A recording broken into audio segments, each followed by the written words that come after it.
teman-teman, namaku Ayu. Halo, namaku Nia. Halo, namaku Viana. Belerang merupakan unsur penting untuk pertumbuhan tanaman. Sering dikaitkan satu dengan yang lain dalam proses biologis, kedua elemen tersebut membentuk kelompok. Namun, jika kekurangan belerang yang cukup langka, yaitu dalam 20 tahun yang lalu, hal itu bisa saja ditemui hari ini karena penurunan emisi belerang dioksida. Dengan demikian, belerang telah menjadi perhatian utama dalam pertanian saat ini. Mereka mengikuti animasi menjelaskan siklus belerang dalam pertanian. Sulfur dapat dibawa ke tanaman dengan aplikasi pupuk mineral atau pupuk kandang, juga tersedia dalam bahan organik tanah dan di atmosfer. Sulfur hanya dapat diserap oleh akar tanaman sebagai sulfat atau pada tingkat lebih rendah oleh daun tanaman sebagai sulfur dioksida atau SO2. Sulfur dari pupuk. Pupuk mineral mengandung belerang sebagai sulfat. Tidak seperti senyawa sulfur organik dari pupuk kandang, sulfat dari pupuk langsung tersedia sebagai nutrisi dan mudah diserap oleh tanaman. Penyerapan sulfat cepat karena mobilitas partikel yang tinggi. Sulfat bergerak di dalam tanah dan mencapai akar tanaman dengan cepat. Transformasi sulfat menjadi sulfit disukai oleh kekurangan oksigen atau water logging. Bakteri tanah mengubah sulfat menjadi gas hidrogen sulfida. Hal ini dapat menyebabkan kerugian kecil ke atmosfer melalui volatilisasi. Sulfur organik. Aplikasi pupuk kandang yang mengandung belerang, terutama sebagai senyawa organik, akan memperkaya kolam bahan organik tanah. Belerang amobil tidak segera tersedia untuk serapan tanaman, tetapi perlu dimineralisasi terlebih dahulu. Mineralisasi bahan organik tanah menjadi sulfat adalah proses yang lambat.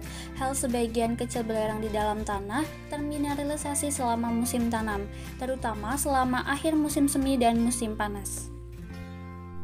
Transformasi belerang organik menjadi hidrogen sulfida disukai oleh kekurangan oksigen. Fermentasi anaerobik mengubah belerang organik menjadi gas hidrogen sulfida. Gas ini hilang ke atmosfer dengan penguapan. Sebagian besar kehilangan volatilisasi dari pupuk kandang terjadi selama penyimpanan. Sulfur dari atmosfer. Belerang dari peristiwa alam seperti letusan gunung berapi atau aktivitas buatan manusia seperti pembakaran bahan bakar fosil dapat ditemukan di atmosfer, terutama sebagai belerang dioksida atau SO2. Sulfur dioksida dari udara dapat masuk ke daun tanaman, tetapi sebagian besar belerang atmosfer memasuki tanah melalui air hujan. Deposit belerang dari atmosfer telah berkurang lebih dari 80% sejak tahun 90-an. Akibatnya, endapan atmosfer saat ini marginal dan hampir tidak melebihi 10 kg es per Ha, jauh lebih sedikit daripada kebutuhan kebanyakan tanaman. Pencucian. Sulfur berperilaku mirip dengan nitrogen di tanah. Ion sulfat larut dan rentan terhadap pencucian. Pencucian sulfat terjadi terutama selama musim dingin dan periode bera ketika air hujan yang meresap mencuci sisa sulfat dan memineralisasi di bawah zona akar. Oleh karena itu, pemupukan harus disesuaikan dengan pertumbuhan tanaman untuk memastikan penyerapan yang cepat. Dinamika penyerapan. Dinamika serapan merupakan aspek terpenting dari nutrisi belerang. Sulfur diperlukan pada semua tahap proses pertumbuhan. Selama musim tanam, kebutuhan belerang untuk tanaman yang menuntut seperti rapisen dan gandum jauh melebihi belerang yang dipasok oleh tanah.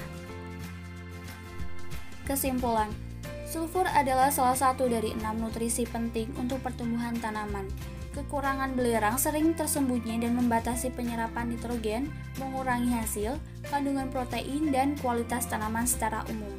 Sebelumnya, emisi sulfur dioksida dari asal industri menjamin pasokan sulfur yang cukup dan otomatis. Peraturan lingkungan telah sangat membantu mengurangi emisi tersebut. Saat ini, strategi kualitas tinggi dan hasil tinggi memerlukan penyesuaian pemupukan yang cermat dengan kebutuhan belerang.